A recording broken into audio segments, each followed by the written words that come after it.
নমস্কার বন্ধুরা, আজকের ভিডিওটিতে আমরা বিস্তারিতভাবে জানবো যে যুবশ্রী প্রকল্প কি, কারা এই প্রকল্পে আবেদন করতে পারবেন, এই প্রকল্পে আবেদন করবার জন্য আপনি কত টাকা করে পাবেন, কি কি ডকুমেন্ট লাগবে এবং কোন কোন ক্ষেত্রে আপনার এই আবেদন বাতিল হয়ে যেতে পারে এবং আপনি কিভাবে আবেদন করবেন, অনলাইনে না ক্যাম্পের মাধ্যমে। তাই এই ভিডিওটি শেষ পর্যন্ত দেখুন, কারণ এই পুরো প্রসেসটা আমি ধাপে ধাপে আপনাদের বুঝিয়ে বলবো। চলুন বেশি কথা না বাড়িয়ে ভিডিওটি শুরু করা যাক। চলুন আমরা প্রথমে জেনে নিই যুবশ্রী প্রকল্প কি। যুবশ্রী প্রকল্প হলো পশ্চিমবঙ্গ সরকারের একটি গুরুত্বপূর্ণ আর্থিক সহায়তা প্রকল্প।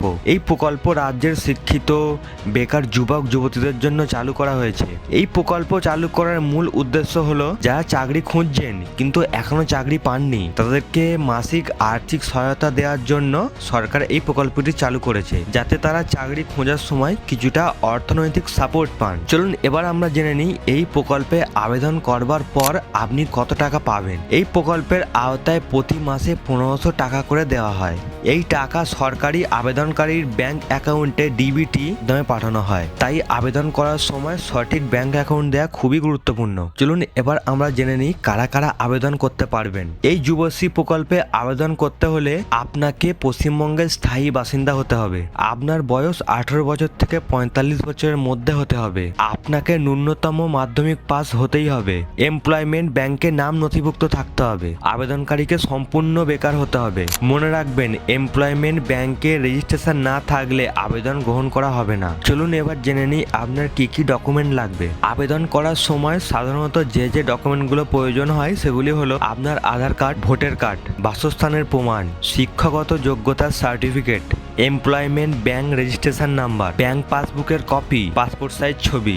সব ডকুমেন্ট সঠিক ও আপডেট থাকতে হবে। চলুন এবার আমরা জানবো কি কি জিনিস ভুল থাকলে আপনার আবেদন বাতিল হয়ে যেতে পারে। দেখুন, নিম্নলিখিত ক্ষেত্রে যে যে জিনিসগুলি আমি বলছি এগুলি আপনাদের খেয়াল রাখতে হবে, কারণ এগুলো যদি থাকে আপনার আবেদন বাতিল হয়ে যেতে পারে। যদি আপনি সরকারি বা বেসরকারি চাকরিতে যুক্ত থাকেন তাহলে আপনার আবেদন বাতিল হয়ে যেতে পারে। যদি আপনার নিজস্ব ব্যবসা বা আয়ের উৎস থাকে তাহলে এই আবেদন বাতিল হয়ে যেতে পারে। ভুল বা ভুয়ো তথ্য দিলেও আবেদন বাতিল হওয়ার সম্ভাবনা থাকে। এমপ্লয়মেন্ট ব্যাংকে রেজিস্ট্রেশন না থাকলে এবং বয়স বা শিক্ষাগত যোগ্যতা নির্ধারিত নিয়ম অনুযায়ী না হলে আপনার আবেদন বাতিল হয়ে যেতে পারে। তাই আবেদন করার আগে আপনার সমস্ত তথ্য ঠিকঠাক আছে কি যাচাই করে নেওয়া অবশ্যই প্রয়োজন। চলুন এবারে জানবো আপনি কিভাবে আবেদন করবেন। আপনি দুভাবেই আবেদন করতে পারেন। অনলাইনে বিধানসভা ভিত্তিক বলতে ক্যাম্পে যে ফর্ম দেওয়া হয় সেই ক্যাম্পে গিয়ে আপনি ফিল আপ করতে পারবেন। চলুন প্রথমে আমরা জানবো যে আপনি অনলাইনে কিভাবে আবেদন করবেন।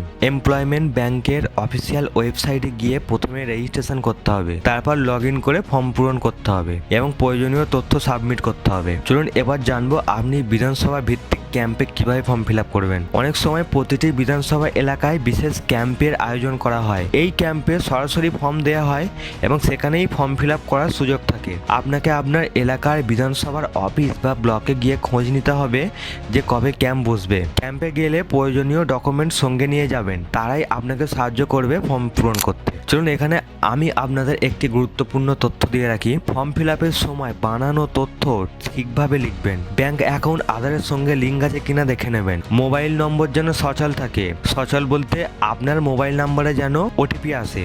এই ছিল যুবশ্রী প্রকল্পের গুরুত্বপূর্ণ গাইড। ভিডিওটি যদি আপনার উপকারে আসে তাহলে একটি লাইক দেবেন, বন্ধুদের সাথে শেয়ার করবেন। এমন দরকারি সরকারি আপডেট পেতে আমাদের চ্যানেলটি সাবস্ক্রাইব করে আমাদের পাশে থাকবেন। ধন্যবাদ।